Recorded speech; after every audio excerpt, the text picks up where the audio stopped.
Praise the Lord. കർത്താവിൻ്റെ പരിശുദ്ധമേറിയ നാമം ഈ രാത്രിയിൽ വാഴ്ത്തപ്പെടുമാറാകട്ടെ. പ്രാർത്ഥനാധ്വനി എന്ന ഈ ഫേസ്ബുക്ക് പേജിലൂടെ ഇന്ന് രാത്രി ലോകത്തിൻ്റെ വിവിധ രാജ്യങ്ങളിൽ ഞങ്ങളെ ശ്രമിച്ചുകൊണ്ടിരിക്കുന്ന എല്ലാ പ്രിയപ്പെട്ടവർക്കും യേശുക്രിസ്തുവിൻ്റെ നിസ്തുല്യമായ നാമത്തിൽ വിനീതമായ സ്നേഹവന്ദനത്തെ അറിയിക്കട്ടെ. എന്നെ സ്നേഹിച്ച് ഈ മനോഹരമായ ശുശ്രൂഷയ്ക്കായി ക്ഷണിച്ച കർത്താവിൻ്റെ വിലപ്പെട്ട ദാസൻ പാസ്റ്റർ ബെൻസൺ ഡാനിയലിനെ ഓർത്ത് ദൈവത്തെ സ്തുതിക്കുന്നു. ഈ പ്രാർത്ഥനാധ്വനി ഈ പ്രെയർ ഗ്രൂപ്പിൻ്റെ അണിയറയിൽ പ്രവർത്തിക്കുന്ന എല്ലാ വിലപ്പെട്ട ദൈവദാസന്മാർക്കും ദൈവമക്കൾക്കും യേശുക്രിസ്തുവിൻ്റെ നിസ്തുല്യമായ നാമത്തിൽ വിനീതമായ സ്നേഹവന്ദനത്തെ അറിയിക്കട്ടെ. ദൈവാത്മാവിനാൽ നയിക്കപ്പെടുക എന്ന വിഷയത്തെ അധികരിച്ചാണല്ലോ ഈ ദിവസങ്ങൾ നാം ദൈവത്തിൻ്റെ വചനത്തിൽ നിന്ന് ചിന്തിച്ചുകൊണ്ടിരിക്കുന്നത്. ദൈവത്തിൻ്റെ പരിശുദ്ധാത്മാവിനാൽ ഒരു വ്യക്തി എങ്ങനെ നയിക്കപ്പെടുന്നു, അങ്ങനെ ദൈവത്തിൻ്റെ പരിശുദ്ധാത്മാവിനാൽ നയിക്കപ്പെടുമ്പോഴുള്ള ദൈവീക അനുഗ്രഹങ്ങൾ എന്തൊക്കെയാണെന്ന് ഈ ദിവസങ്ങൾ നമുക്ക് കേൾക്കുവാൻ സ്വർഗത്തിൽ ദൈവം സംഗതിയാക്കി തീർക്കട്ടെ എന്ന് പ്രാർത്ഥിക്കുന്നു. ദൈവത്തിൻ്റെ വചനം നാം പഠിക്കുമ്പോൾ പൊതുനിയമസഭയിലുള്ള ദൈവത്തിൻ്റെ മക്കൾ ദൈവത്തിൻ്റെ പരിശുദ്ധാത്മാവിനാൽ നയിക്കപ്പെട്ടിട്ടുള്ളവരാണ്. നമ്മുടെ വാഴ്ത്തപ്പെട്ടവനായ കർത്താവ് പറഞ്ഞു, ഞാൻ പോകുന്നത് നിങ്ങൾക്ക് നല്ലത്, ഞാൻ പോയാലോ കാര്യസ്ഥനെ ഞാൻ നിങ്ങൾക്ക് വേണ്ടി അയക്കും, അവൻ വന്ന് നിങ്ങളെ സകല സത്യത്തിലും വഴി നടത്തുമെന്ന് ദൈവത്തിൻ്റെ വചനത്തിൽ വായിക്കുന്നെങ്കിൽ, ദൈവത്തിൻ്റെ പരിശുദ്ധാത്മാവ് നമ്മുടെ ഉള്ളിൽ വരുമ്പോൾ നമ്മെ സകല സത്യത്തിലും വഴി നടത്തുവാൻ അത് മുഖാന്തരമായി തീരും. ആ പരിശുദ്ധാത്മാവിൻ്റെ നടത്തിപ്പ് നമ്മുടെ എല്ലാവരുടെ ജീവിതത്തിലുണ്ടാകട്ടെ എന്ന് പ്രാർത്ഥിക്കുകയാണ്. ഇന്ന് രാത്രിയിലത്തെ വിഷയത്തെ അധികരിച്ച ഒരു വേദഭാഗം ദൈവസനിൽ വായിക്കാൻ ആഗ്രഹിക്കുന്നു. ലൂക്കോസിൻ്റെ സുവിശേഷം 4-ാം അധ്യായത്തിൻ്റെ 1-ാമത് വാക്യം. യേശു പരിശുദ്ധാത്മാവ് നിറഞ്ഞവനായി യോർദാൻ വിട്ടു മടങ്ങി, ആത്മാവ് അവനെ മരുഭൂമിയിലേക്ക് നടത്തി. ദൈവത്തിൻ്റെ വചനത്തിൽ വായിക്കുന്നു, യേശു പരിശുദ്ധാത്മാവ് നിറഞ്ഞവനായി യോർദാൻ വിട്ടു മടങ്ങി, ആത്മാവ് അവനെ മരുഭൂമിയിലേക്ക് നടത്തി എന്ന് ദൈവത്തിൻ്റെ വചനം നമ്മെ പഠിപ്പിക്കുന്നു. നമ്മുടെ വാഴ്ത്തപ്പെട്ടവനായ കർത്താവ് 3.5 വർഷത്തെ പരസ്യ ശുശ്രൂഷയെ ആരംഭിക്കുന്നതിന് മുമ്പ് പിതാവിൻ്റെ ഇഷ്ടം ചെയ്യേണ്ടതിന് വേണ്ടി നസ്രയത്തിൽ നിന്ന് യോർദാനോളം നമ്മുടെ കർത്താവ് നടന്നുപോയി. നസ്രയത്തിൽ നിന്ന് കർത്താവ് ഏകദേശം ദീർഘദൂരം സഞ്ചരിച്ച് യോർദാനോളം നടന്നു എന്ന് യോഹന്നാൻ്റെ കൈക്കീഴ് സ്നാനമേൽക്കുവാൻ വേണ്ടിയാണ് നമ്മുടെ വാഴ്ത്തപ്പെട്ടവനായ കർത്താവ് യോർദാനോളം നടന്നു പോയത്. ആ സ്നാന ശുശ്രൂഷ നടക്കുന്ന ഇടത്ത് പോകുന്ന ആ നാഴികയിൽ നമുക്ക് ദൈവത്തിൻ്റെ വചനത്തിൽ നമുക്ക് കാണാൻ കഴിയും, നമ്മുടെ കർത്താവിനെ ആത്മാവ്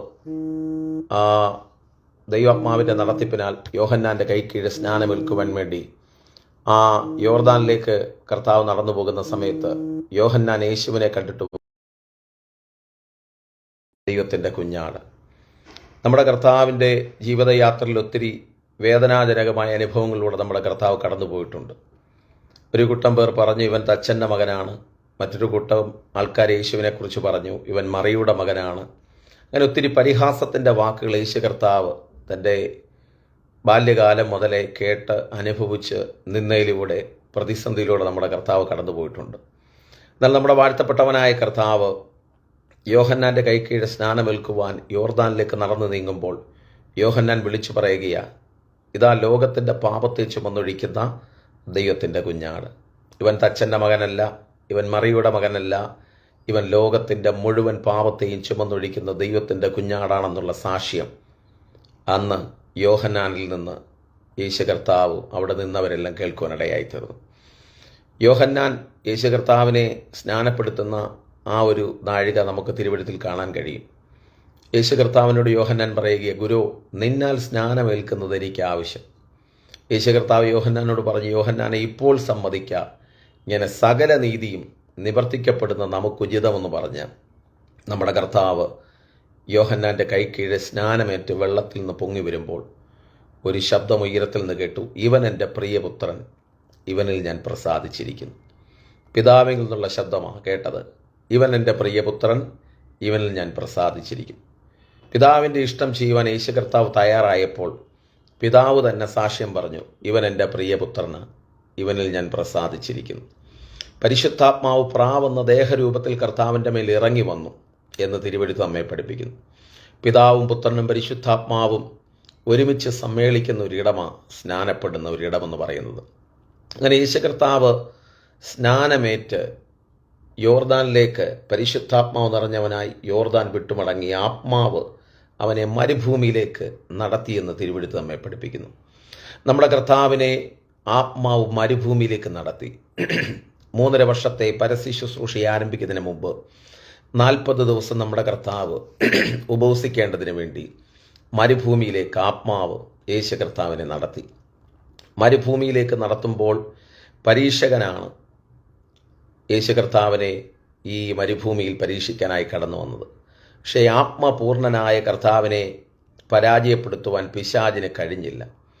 ഇത് ഈ രാത്രി ദൈവത്തിൻ്റെ വചനം ശ്രവിച്ചുകൊണ്ടിരിക്കുന്ന പ്രിയപ്പെട്ടവരോടും ദൈവത്തിൻ്റെ ആത്മാവ് ഇടപെടുകയാണ്.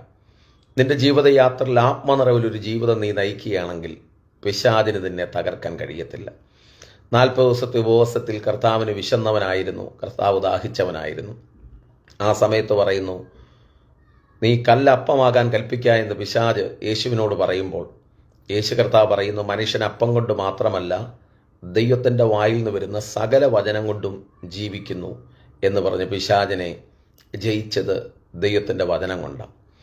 ആത്മനിറവിൽ യേശു കർത്താവ് മരുഭൂമിയിൽ നിൽക്കുന്ന സമയത്ത് ദൈവത്തിൻ്റെ വചനം പറയുന്ന മരുഭൂമിയിൽ കാട്ടുമൃഗങ്ങളോടുകൂടെയായിരുന്നു യേശു കർത്താവ്.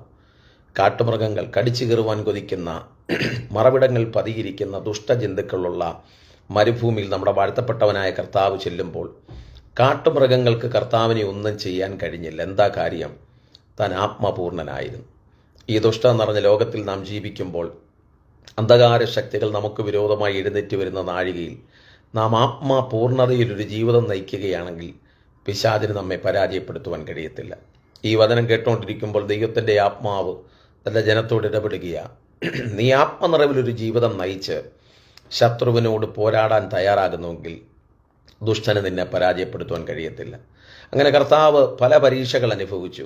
കല്ലപ്പമാകാൻ കൽപ്പിക്കുക എന്ന് പറഞ്ഞു. എന്നെ വീണ് നമസ്കരിച്ചാൽ ഈ കാണുന്നില്ല നിനക്ക് തരാമെന്ന് പറഞ്ഞു. ദേവാലയത്തിൻ്റെ അഗ്രത്ത് കൊണ്ട് നിർത്തി താഴേക്ക് ചാടാൻ പറഞ്ഞു. ലോകവും അതിലുള്ള സകലവും കർത്താവിനെ ക്ഷണനേരത്തിൽ കാണിച്ചു. ഇതെല്ലാം എങ്കൽ ഭരമേൽപ്പിച്ചിരിക്കുന്നു. ഇതെല്ലാം പറയുമ്പോൾ ഇതിനെല്ലാം കർത്താവ് ആത്മനിറവിൽ വചനം കൊണ്ടാണ് ജയിച്ചത്. പുതിയ നിയമസഭയിലായിരിക്കുന്ന ദൈവമക്കൾക്ക് നേരെ കടന്നു വരുന്ന പരീക്ഷകളെ ദൈവത്തിൻ്റെ വചനം കൊണ്ടും ദൈവാത്മാവിൻ്റെ ശക്തി കൊണ്ടും നാം ജയിക്കാൻ തയ്യാറാകുന്നുവെങ്കിൽ ശത്രു നമ്മെ വിട്ട് ഓടിപ്പോകും. വചനം പറയുന്നു, പിശാചിനോട് എതിർത്ത് നിൽക്കുക, എന്നാൽ അവൻ നിങ്ങളെ വിട്ട് ഓടിപ്പോകും. പിശാചിനോട് അനുകൂലപ്പെട്ട് ആരെങ്കിലും നിൽക്കുന്നുണ്ടെങ്കിൽ അനുകൂലപ്പെട്ട് നിൽക്കുന്നവർക്ക് പിശാചിനെ ജയിക്കാൻ പറ്റത്തില്ല. തിരുവെഴുത്ത് പഠിപ്പിക്കുന്നു, പിശാചിനോട് എതിർത്ത് നിൽക്കുക, എന്നാൽ അവൻ നിങ്ങളെ വിട്ട് ഓടിപ്പോകും. ജീവിതയാത്രയിൽ ശത്രുവിൻ്റെ പരീക്ഷകൾ നമ്മുടെ നേരെ കടന്നു വരുമ്പോൾ ജയകരമായൊരു ക്രിസ്തീയ ജീവിതം നയിക്കുവാൻ ആഗ്രഹിക്കുന്ന ദൈവമക്കൾ ആത്മനിറവിൽ പിശാചിനോട് എതിർത്ത് നിൽക്കുന്നെങ്കിൽ അവൻ നമ്മെ വിട്ട് ഓടിപ്പോകുമെന്ന് തിരുവെഴുത്ത് നമ്മെ പഠിപ്പിക്കുന്നു. അങ്ങനെ ദൈവത്തിൻ്റെ വചനം നാം പഠിക്കുമ്പോൾ റോമാലേഖനം 8-ാം അധ്യായത്തിൻ്റെ 14-ാം വാക്യത്തിൽ നമുക്ക് കാണാൻ കഴിയും, ദൈവാത്മാവ് നടത്തുന്ന ഏവരും ദൈവത്തിൻ്റെ മക്കളാകുന്നു. ദൈവത്തിൻ്റെ മക്കളെന്ന് നമുക്ക് ഒരു പേര് ഉണ്ടാകണമെങ്കിൽ നാം ദൈവാത്മാവിനാൽ നയിക്കപ്പെടണം. ദൈവാത്മാവ് നടത്തുന്ന ഏവരും ദൈവത്തിൻ്റെ മക്കളാണ്. ദൈവാത്മാവ് നടത്തുമ്പോൾ ഒരു കാര്യം ഉറപ്പാണ്, നമ്മുടെ ജീവിതയാത്രയിൽ നാം എടുക്കുന്ന ഡിസിഷനെല്ലാം ദൈവാത്മാവിനാലാകും. കഴിഞ്ഞ നാളിൽ നാം ജീവിതയാത്രയിൽ എടുത്ത ഓരോ ഡിസിഷനുകൾ പരാജയങ്ങൾ ചെന്നെത്തപ്പെട്ടിട്ടുണ്ടെങ്കിൽ ഇന്ന് രാത്രി ദൈവത്തിൻ്റെ ആത്മാവ് തൻ്റെ ജനത്തോട് പറയുന്നു, നമ്മുടെ ജീവിതയാത്രയിൽ ഇനി പരാജയങ്ങൾ നേരിടേണ്ട കാര്യമില്ല. പരാജയങ്ങളെ വൻ വിജയമാക്കി തീർക്കണമെങ്കിൽ നാം ദൈവത്തിൻ്റെ പരിശുദ്ധാത്മാവിനാൽ നയിക്കപ്പെടണം. ദൈവാത്മാവ് നടത്തുന്ന ഏവരും ദൈവത്തിൻ്റെ മക്കളാകുന്നു. അപ്പോസ്തലനായ പൗലോസിൻ്റെ ജീവിതയാത്രയിൽ ദൈവാത്മാവിൻ്റെ വലിയ നടത്തിപ്പ് തൻ്റെ ജീവിതത്തിനകത്തുണ്ടായിട്ടുണ്ട്. ഏതെങ്കിലും ഒരു ദേശത്തേക്ക് കടന്നു പോകുമ്പോൾ ദൈവത്തിൻ്റെ പരിശുദ്ധാത്മാവ് തന്നോട് ഹൃദ്യമായി ഇടപെടും.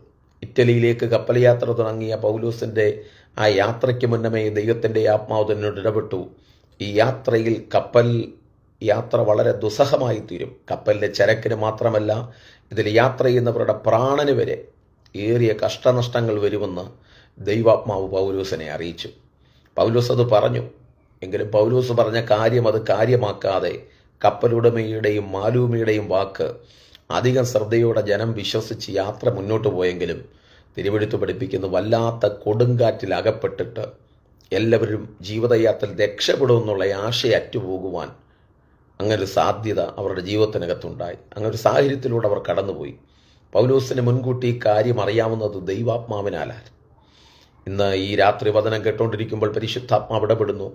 നിന്റെ മേൽ ദൈവത്തിൻ്റെ പരിശുദ്ധാത്മാവിൻ്റെ നടത്തിപ്പുണ്ടെങ്കിൽ നീ കടന്നു പോകുന്ന വഴിയിൽ എന്തെല്ലാം പ്രതിസന്ധികൾ പ്രതികൂലങ്ങളുണ്ടോ അതെല്ലാം ദൈവത്തിൻ്റെ ആത്മാവ് നിന്നെ അറിയിക്കും.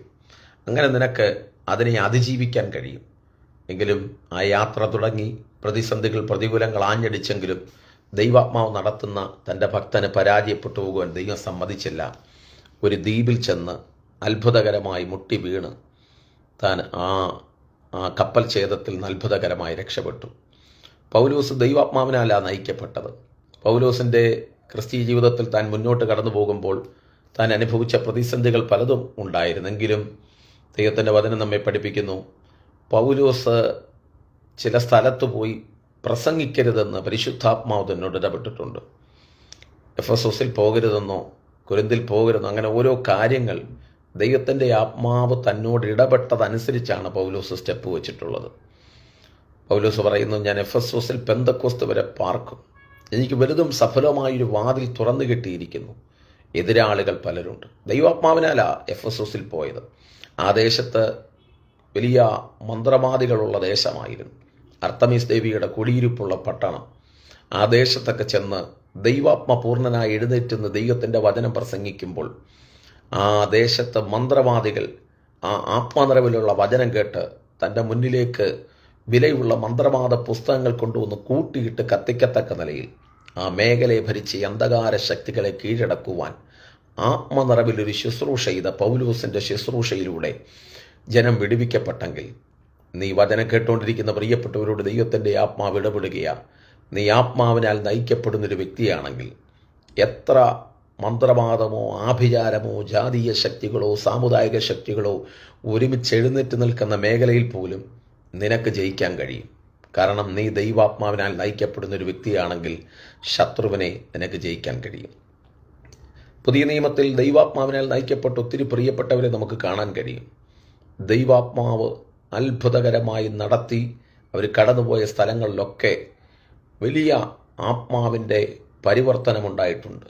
വിവിധയിടങ്ങളിൽ ദൈവത്തിൻ്റെ ആത്മാവ് ഫിലിപ്പോസിൻ്റെ മേൽ വന്നു എന്നാണ് തിരുവെഴുത്ത് പഠിപ്പിക്കുന്നത്. ഫിലിപ്പോസ് ആത്മനിറവിൽ ഫിലിപ്പോസിനെ ആത്മാവ് എടുത്തുകൊണ്ട് പോയി ഗസയ്ക്കുള്ള നിർജ്ജന പ്രദേശത്തേക്ക് കൊണ്ടുപോയെന്നാണ് തിരുവെഴുത്ത് പഠിപ്പിക്കുന്നത്. അപ്പോസ്തല പ്രവൃത്തി 8-ാം അധ്യായത്തിൻ്റെ 26 നമുക്ക് കാണാൻ കഴിയും. ഫിലിപ്പോസിനെ ആത്മാവ് എടുത്തുകൊണ്ട് ഗസയ്ക്കുള്ള നിർജ്ജന പ്രദേശത്ത് കൊണ്ടുപോയി. കാരണം ദൈവാത്മാവ് ഒരു വ്യക്തിയെ ഒരു സ്ഥലത്ത് കൊണ്ടുപോകുമ്പോൾ ദൈവത്തിന് അതിനകത്ത് അതിമഹത്തായ ഒരു പദ്ധതി പൂർത്തീകരിക്കാനുണ്ട്.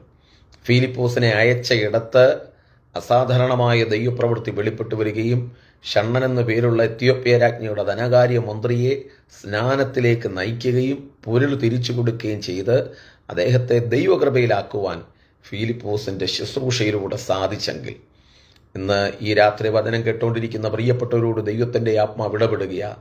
നീ കർത്താവിന് വേണ്ടി ഇറങ്ങിത്തിരിച്ചു, നീ രക്ഷിക്കപ്പെട്ടു, നീ സ്നാനപ്പെട്ടു, ദൈവികമായ വിളിയും തെരഞ്ഞെടുപ്പും ഒക്കെ നിന്റെ ജീവിതത്തിനകത്തുണ്ട്.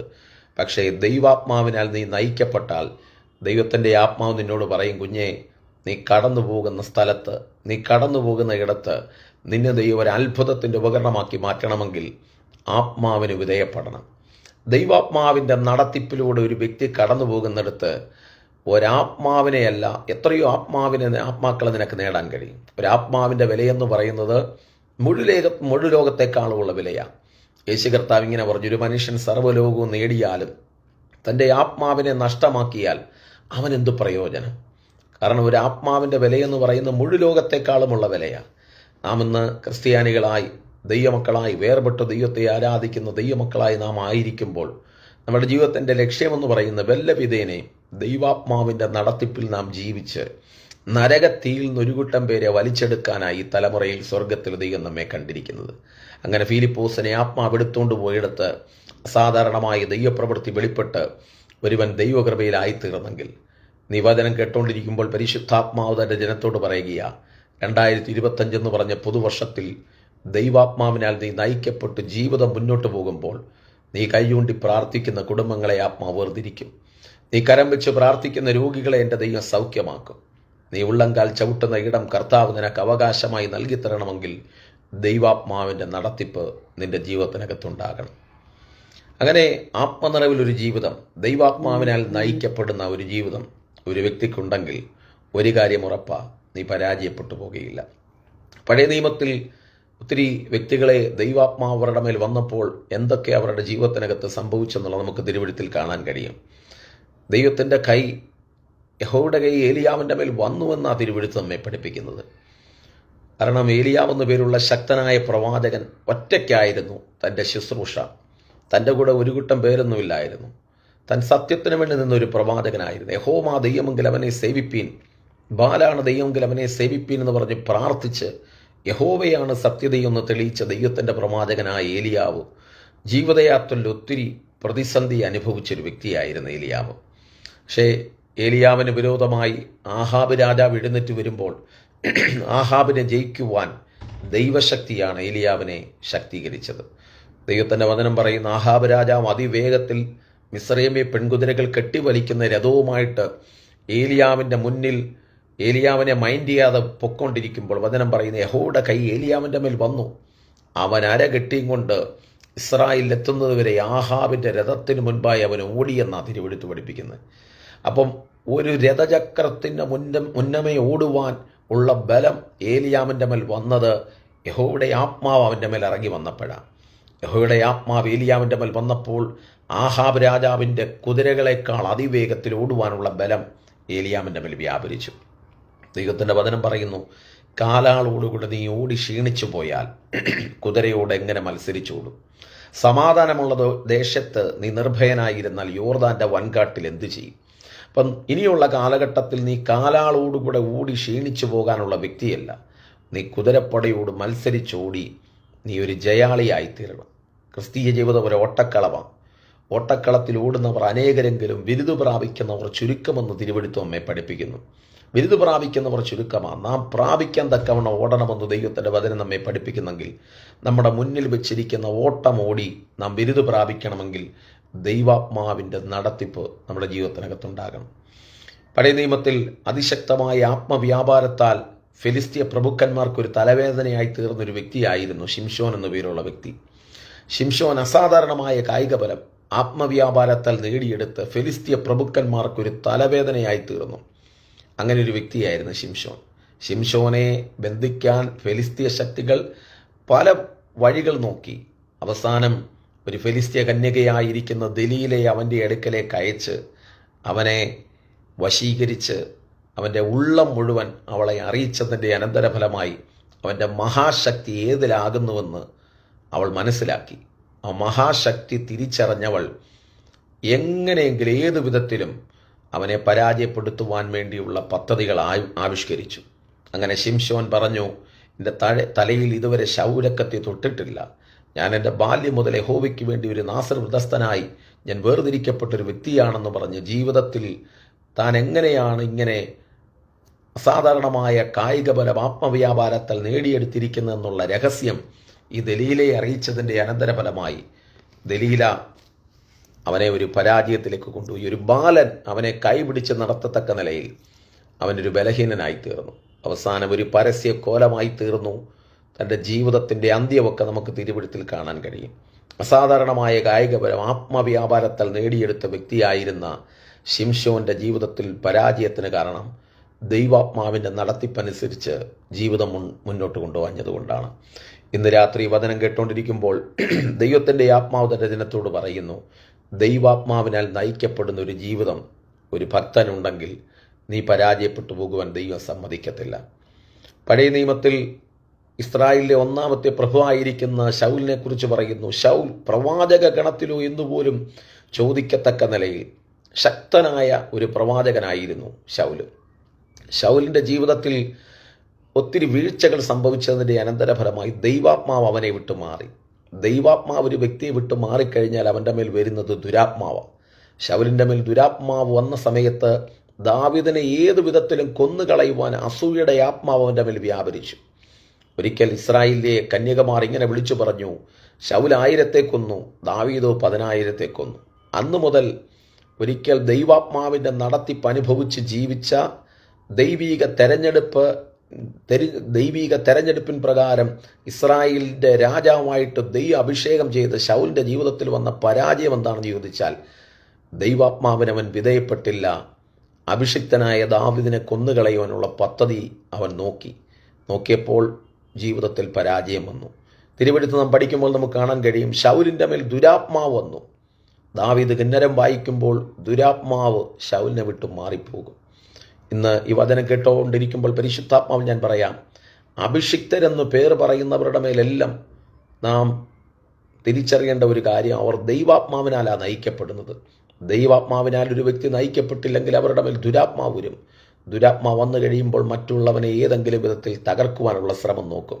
അങ്ങനെ ദാവീദിനെ തകർക്കുവാൻ വേണ്ടി ശൗൽ പദ്ധതിയിടുമ്പോൾ നമുക്ക് ദൈവത്തിൻ്റെ വചനത്തിൽ കാണാൻ കഴിയും, ആമേൻ, ദാവീദ് അതിനെയെല്ലാം ദൈവാത്മാവിനാൽ ജയിക്കുവാനിടയായി തീർന്നു. ശൗലിൻ്റെ മേൽ ആ ദുരാത്മാവ് വന്നു, അവനൊരു മാനസിക രോഗിയെപ്പോലെയായി. എന്നാൽ ദാവീദ് കിന്നരം വായിക്കുമ്പോൾ ദുരാത്മാവിനെ വിട്ടു മാറിപ്പോകും. എന്നാൽ ദൈവാത്മാവിൻ്റെ നടത്തിപ്പ് കംപ്ലീറ്റ് ആയിട്ട് ശൗലിൻ്റെ ജീവിതത്തിനകത്തില്ലാഞ്ഞതിൻ്റെ അനന്തരഫലമായി അവനൊരു പർവ്വതത്തിൽ വെച്ച് പട്ടുപോയി. ദാവീദിനെക്കുറിച്ച് അപ്പോസ്തല പ്രവൃത്തിയിൽ കാണാൻ കഴിയും, ദാവീദ് തൻ്റെ തലമുറയിൽ യഹോവയുടെ ആലോചനയ്ക്ക് ശുശ്രൂഷ ചെയ്ത ശേഷം താൻ മരിച്ച് തൻ്റെ പിതാക്കന്മാരോട് ചേർന്നുവെന്നാണ് തിരുവെടുത്ത് പഠിപ്പിക്കുന്നത്. അപ്പോൾ ദൈവം ദാവീദിനെക്കുറിച്ച് പദ്ധതിയിട്ട കാര്യങ്ങളെല്ലാം നടക്കാൻ കാരണം താൻ ദൈവാത്മാവിനാൽ നയിക്കപ്പെട്ടൊരു ജീവിതം തനിക്കുണ്ടായിരുന്നു. പരാജയങ്ങളില്ലെന്നല്ല, വീഴ്ചകൾ ഉണ്ടായിട്ടില്ലെന്നല്ല. ദാവീദിൻ്റെ ജീവിതത്തിൽ ഒത്തിരി വീഴ്ച ഉണ്ടായിട്ടുണ്ട്, പരാജയങ്ങളും ഉണ്ടായിട്ടുണ്ട്. പക്ഷേ അതെല്ലാം താൻ ക്രമീകരിച്ച് തൻ്റെ ജീവിതം ചിട്ടപ്പെടുത്തി താൻ മുന്നോട്ട് പോയി കഴിഞ്ഞപ്പോൾ തനിക്ക് നല്ലൊരു അന്ത്യം പ്രാപിക്കാൻ കഴിഞ്ഞു. നിവേദനം കേട്ടുകൊണ്ടിരിക്കുമ്പോൾ ദൈവത്തിൻ്റെ ആത്മാവ് ഞാൻ പറയാം, നമ്മുടെ ജീവിതയാത്രയിൽ നമുക്ക് വീഴ്ചകളുണ്ട്, പരാജയങ്ങളുണ്ട്, തെറ്റുകുറ്റങ്ങളുണ്ട്. ഇത് ഇല്ലാത്തൊരു വ്യക്തി ലോകത്താരുമില്ല, ആരും പൂർണ്ണരല്ല. പക്ഷേ നമ്മുടെ ജീവിതത്തിൻ്റെ കുറവുകളെ തിരിച്ചറിഞ്ഞ് ജയകരമായൊരു ക്രിസ്തീയ ജീവിതം നീ നയിക്കാൻ തയ്യാറായി കഴിഞ്ഞാൽ ഒരു കാര്യം ഉറപ്പാ, ശത്രുവിന് നിന്നെ പരാജയപ്പെടുത്താൻ കഴിയത്തില്ല. നിനക്ക് നല്ലൊരു അന്ത്യം പ്രാപിക്കുവാൻ ദൈവം നിന്നെ സഹായിക്കും. പഴയ നിയമത്തിൽ വിശുദ്ധന്മാരുടെ മേലെല്ലാം ദൈവത്തിൻ്റെ ആത്മാവ് വന്നും പോയും നിന്നത്. എന്നാൽ പുതിയ നിയമത്തിൽ ദൈവജനത്തെക്കുറിച്ച് ദൈവത്തിൻ്റെ വചനം പറയുന്നു, ദൈവത്തിൻ്റെ പരിശുദ്ധാത്മാവ് നമ്മുടെ അകത്തുണ്ട്. എഫേസ്യ ലേഖനത്തിൽ പറയുന്നു, ദൈവത്തിൻ്റെ പരിശുദ്ധാത്മാവിനെ നിങ്ങൾ എന്ത് ചെയ്യരുത്, ദുഃഖിപ്പിക്കരുത്, അവനാണല്ലോ നിങ്ങളെ വീണ്ടെടുപ്പ് നാളിനാൽ മുദ്രയിട്ടിരിക്കുന്നത്. അപ്പം ദൈവത്തിൻ്റെ പരിശുദ്ധാത്മാവ് നമ്മുടെ ഉള്ളിലുണ്ടെങ്കിൽ നാം ആത്മസ്വഭാവമുള്ളവരായിത്തീരും. എഫേസ്യ ലേഖനം 4:22 പറയുന്നു, നിങ്ങളുടെ ഉള്ളിലെ ആത്മാവ് സംബന്ധിച്ച് നിങ്ങൾ പുതുക്കം പ്രാപിക്കേണ്ടതിന് സത്യത്തിൻ്റെ ഫലമായി നീതിയിലും വിശുദ്ധിയിലും ദൈവാനുരൂപമായി സൃഷ്ടിക്കപ്പെട്ട ഒരു പുതു മനുഷ്യനെ നാം ധരിക്കണം. നമ്മുടെ ആത്മാവിനൊരു പുതുക്കമുണ്ടായിരിക്കണം. നമ്മുടെ ഉള്ളിലെ ആത്മാവ് സംബന്ധിച്ച് പുതുക്കം പ്രാപിക്കണം. ഒരിക്കൽ പരിശുദ്ധാത്മാവിൻ്റെ നിറവ് നാം പ്രാപിച്ചെന്നുള്ളത് ശരിയാണ്. പക്ഷേ നമ്മുടെ അകത്ത് ആത്മാവിനൊരു പുതുക്കമുണ്ടാകണമെന്ന് ദൈവത്തിൻ്റെ വചനം നമ്മെ പഠിപ്പിക്കുകയാണ്. ദൈവാത്മാവിൻ്റെ നടത്തിപ്പ് ഒരു വ്യക്തിയുടെ ജീവിതത്തിനകത്തുണ്ടാകുമ്പോൾ അവൻ ആത്മസ്വഭാവമുള്ളവനായിത്തീരും. ഫിലിപ്പി ലേഖനത്തിൽ പറയുന്നു, ക്രിസ്തുയേശുവിലുള്ള ഭാവം തന്നെ നിങ്ങളിലും ഉണ്ടാകട്ടെ. അവൻ ദൈവരൂപത്തിലിരിക്കെ ദൈവത്തോടുള്ള സമത്വം മുറുകെ പിടിക്കണമെന്ന് വിചാരിക്കാതെ ദാസരൂപമെടുത്ത് വേഷത്തിൽ മനുഷ്യനായി തന്നെത്താൻ ഒഴിച്ച് ക്രൂശിലെ മരണത്തോളം അവൻ അനുസരണമുള്ളവനായി തീർന്നപ്പോൾ ദൈവം അവനെ ഏറ്റവും ഉയർത്തി. എല്ലാ നാമത്തിനും മേലായ നാമം യേശുവിന് കൊടുത്തു. ആ നാമത്തിൽ സ്വർലോകരുടെയും ഭൂലോകരുടെയും അധോലോകരുടെയും സകല മുഴങ്കാലുകളും മടങ്ങുന്ന നാമമാക്കി യേശുവിൻ്റെ നാമത്തെ പിതാവ് ഉയർത്തുവാനിടയായി തീർന്നു. അപ്പോൾ ദൈവാത്മാവിൻ്റെ നടത്തിപ്പുള്ള ഒരു ദൈവത്തിൻ്റെ പൈതൽ, ഒരു വ്യക്തി ആത്മസ്വഭാവമുള്ളവനായി ജീവിക്കുമ്പോൾ നിൻ്റെ ജീവിതം ധന്യമായി തീരുമെന്ന് ദൈവത്തിൻ്റെ വചനം വ്യക്തമായി നമ്മെ പഠിപ്പിക്കുന്നു. ദൈവാത്മാവിൻ്റെ നടത്തിപ്പ് ജീവിതത്തിനകത്തുണ്ടാകുമ്പോൾ നമ്മുടെ പഴയ മനുഷ്യനെ നാം ക്രൂശിക്കണം. വചനം പറയുന്ന കൊരിന്ത്യർ ലേഖനം 5-ാം അധ്യായത്തിൽ നമുക്ക് കാണാൻ കഴിയും, ഒരുവൻ ക്രിസ്തുവിലായാൽ അവൻ പുതിയ സൃഷ്ടിയത്രേ, പഴയത് കഴിഞ്ഞുപോയി, കണ്ടാലും സകലതും പുതുതായി തീർന്നിരിക്കുന്നു. ക്രിസ്തുവിലായി കഴിയുമ്പോൾ ക്രിസ്തുവിൻ്റെ സ്വഭാവം നമ്മുടെ ഉള്ളിലാകും. ആത്മാവിൻ്റെ നടത്തിപ്പ് നമ്മുടെ ജീവിതത്തിനകത്തുണ്ടാകും. ദൈവാത്മാവ് നമ്മെ നയിക്കും. ഒരുവൻ ക്രിസ്തുവിലായാൽ അവൻ പുതിയ സൃഷ്ടി, പഴയത് കഴിഞ്ഞുപോയി, കണ്ടാലും സർവ്വതും പുതിയതായി. ഈ 2025 ഒരു പുതുക്കം പ്രാപിക്കുന്ന അനുഭവം നമ്മുടെ എല്ലാവരുടെയും ജീവിതത്തിനകത്തുണ്ടാകട്ടെ എന്ന് പ്രാർത്ഥിക്കുന്നു. പ്രാർത്ഥന തുനിയുന്ന ഈ ഫേസ്ബുക്ക് പേജിലൂടെ ഞങ്ങളെ ലോകത്തിൻ്റെ വിവിധ രാജ്യങ്ങളിലിരുന്ന് ശ്രമിച്ചുകൊണ്ടിരിക്കുന്ന എല്ലാ പ്രിയപ്പെട്ടവരെയും ധാരാളമായി സ്വർഗത്തിലെ ദൈവം അനുഗ്രഹിക്കുകയും സഹായിക്കുകയും ചെയ്യുമാറാകട്ടെ എന്ന് പ്രാർത്ഥിക്കുന്നു. ചില വിഷയങ്ങൾക്ക് വേണ്ടി നമുക്ക് കർത്താവിൻ്റെ സ്ഥലിൽ പ്രാർത്ഥിക്കാം. UK ഉള്ള ഒരു പൈതലിന് വേണ്ടി പ്രാർത്ഥിക്കുവാൻ 5 വയസ്സ് പ്രായമുള്ള അന്ന ഗ്രേസ് എന്നു പേരുള്ള ഒരു കുഞ്ഞിന് വേണ്ടി പ്രാർത്ഥിക്കുവാനായിട്ട് ഒരു പ്രയർ റിക്വസ്റ്റ് വന്നിട്ടുണ്ട്. അനേക പ്രാർത്ഥനാ വിഷയങ്ങളുണ്ടെന്നാൽ പ്രത്യേകമായി ഈ വിഷയം നമുക്ക് ദൈവസ്ഥൽ പ്രാർത്ഥിക്കാം. അന്ന ഗ്രേസ് എന്നു പേരുള്ള ഒരു കുഞ്ഞ് ലുക്കിമിയ എന്നുള്ള രോഗത്താൽ ഭാരപ്പെട്ടിരിക്കുന്നു. അപൂർവമായിട്ട് നമുക്ക് വ്യക്തികൾക്ക് ഉണ്ടാകുന്ന ഒരു പ്രത്യേക കാറ്റഗറിയിലുള്ള ഒരു ലുക്കീമിയ അസ്വസ്ഥതയാലാണ് ആ കുഞ്ഞ് ഭാരപ്പെടുന്നത്. ആ കുഞ്ഞിന് വേണ്ടി നമുക്ക് ദൈവത്തോട് പ്രാർത്ഥിക്കാം. ആ വിഷയത്തെ ദൈവകരങ്ങളിലേക്ക് ഏൽപ്പിക്കാം. അതുപോലെ തന്നെ മറ്റൊരു പ്രാർത്ഥനാ വിഷയമുണ്ട്. കർത്താവിൻ്റെ വേല ചെയ്യുന്ന വടക്കേ ഇന്ത്യയിൽ കർത്താവിൻ്റെ വേല ചെയ്യുന്ന ഒരു കൂട്ടം ദൈവദാസന്മാർ യാത്ര ചെയ്ത് അവരുടെ യാത്രയിൽ വാഹനാപകടം നേരിട്ടു.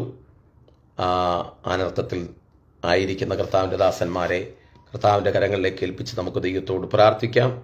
നമുക്ക് ദൈവത്തോട് പ്രാർത്ഥിക്കാം. നമ്മുടെ കണ്ണുകളെ അടയ്ക്കാം, നമ്മുടെ ശിരസ്സുകളെ നമിക്കാം. നമുക്കെല്ലാവർക്കും ദൈവത്തോട് പ്രാർത്ഥിക്കാം.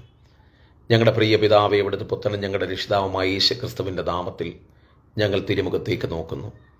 ഈ ഫേസ്ബുക്ക് പേജിലൂടെ ഞങ്ങളെ ശ്രമിച്ചുകൊണ്ടിരിക്കുന്ന എല്ലാ പ്രിയപ്പെട്ടവരെയും സർവശക്തനായ ദൈവത്തിൻ്റെ ബലമുള്ള കരങ്ങളിലേക്ക് ഏൽപ്പിച്ച് പ്രാർത്ഥിക്കുന്നു.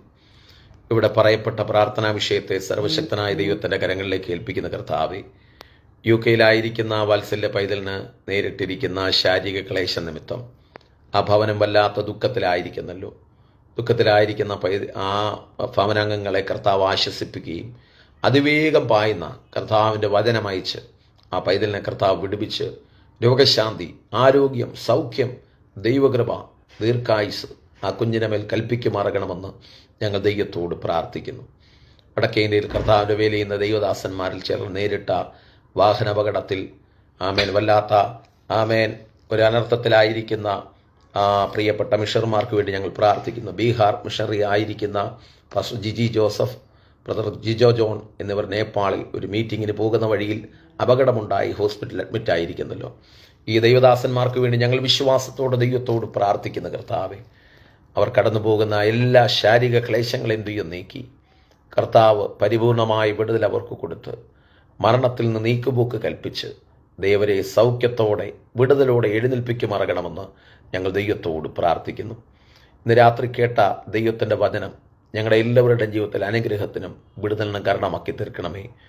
ദൈവാത്മാവിനാൽ നയിക്കപ്പെടുവാൻ, പരിശുദ്ധാത്മാവിൻ്റെ നടത്തിപ്പ് ഞങ്ങളുടെ എല്ലാവരുടെയും ജീവിതത്തിനകത്തുണ്ടാകുവാൻ സ്വർഗത്തിൽ ദൈവം ഞങ്ങളെ എല്ലാവരെയും സഹായിക്കുമാറണമെന്ന് ഞങ്ങൾ ദൈവത്തോട് പ്രാർത്ഥിക്കുന്നു. മുഴുമഹത്വവും ഇന്ന് രാത്രി അങ്ങേക്ക് അർപ്പിക്കുന്നു. അവിടുത്തെ നാമം മഹത്വപ്പെടുവാൻ സ്വർഗം കൃപ ചെയ്യും. പ്രാർത്ഥന കേട്ടതിനായി അങ്ങയെ സ്തുതിക്കുന്നു.